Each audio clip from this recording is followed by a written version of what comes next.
बिस्मिल्लाहिर्रहमानिर्रहीम। अस्सलाम वालेकुम दोस्तों। सलाम आका यूट्यूब चैनल पर आपको खुश आमदीद कहते हैं। दोस्तों, आज की इस वीडियो में हम सूरज ग्रहण के हवाले से बात करने वाले हैं, क्योंकि पाकिस्तान में सूरज ग्रहण होने वाला है।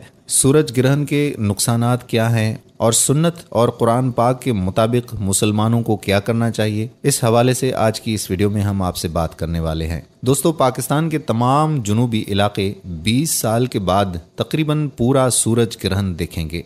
आखिरी बार ऐसा 11 अगस्त सन 1999 को हुआ था, जब शाम 5:26 पर कराची में खास तौर पर सूरज मुकम्मल ग्रहण हो गया था और शाम एक लाल अंधेरी रात में तब्दील हो गई थी। ये सूरज ग्रहण कराची में मुकम्मल सूरज ग्रहण था, यानी इसमें सूरज का 100% हिस्सा चांद के पीछे छुप गया था। अब पूरे 20 साल के बाद इस साल यानी 26 दिसंबर 1919 की सुबह 7:34 पर सूरज चांद के पीछे छुपना शुरू होगा और सुबह 8:40 पर सूरज ग्रहण सबसे ज्यादा होगा और सुबह 10:10 पर सूरज ग्रहण खत्म हो जाएगा। अब बात की जाए कि ये सूरज ग्रहण कहाँ ज्यादा दिखेगा, तो ये सूरज ग्रहण जनूबी पाकिस्तान, खास तौर पर साहिली इलाकों जैसे कराची, ग्वादर में सबसे ज्यादा होगा, जहां सूरज का तकरीबन 80% हिस्सा चांद के पीछे छुप जाएगा और दिन का वक्त कुछ रात में तब्दील हो जाएगा। सूरज ग्रहण पाकिस्तान के बाकी तमाम इलाकों में भी देखा जा सकेगा। सूरज ग्रहण के असरात क्या होंगे, जरूरी अहकामात क्या हैं, इस हवाले से हम आपको बताते हैं। मुकम्मल सूरज ग्रहण या 70% से ऊपर सूरज ग्रहण की वजह से दर्जा हरारत एकदम कम हो जाता है। सूरज ग्रहण के दौरान सूरज की तरफ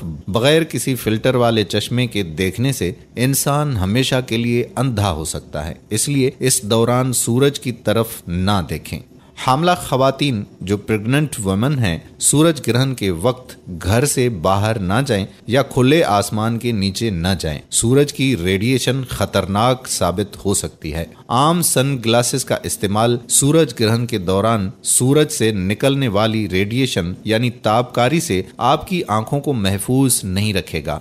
गलती से भी ऐसा नहीं करिएगा कि सन ग्लासेस पहनकर सूरज ग्रहण देखने लग जाएं। बच्चों और बूढ़ों का घरों में रहना बेहतर रहेगा। सुन्नत कुरान के मुताबिक मुसलमान सूरज ग्रहण के दौरान अल्लाह पाक से गुनाहों की तौबा करें और नमाज कसूफ अदा करें।